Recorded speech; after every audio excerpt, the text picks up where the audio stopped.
बेटवा के भुलैलू हो। तू छोड़ के माई कहाँ गैलू हो।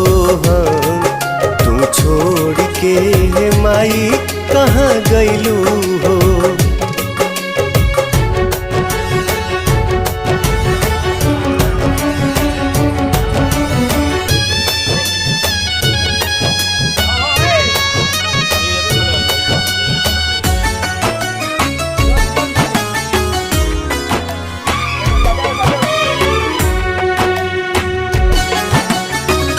जात घरिए माई हम तनिको जन ले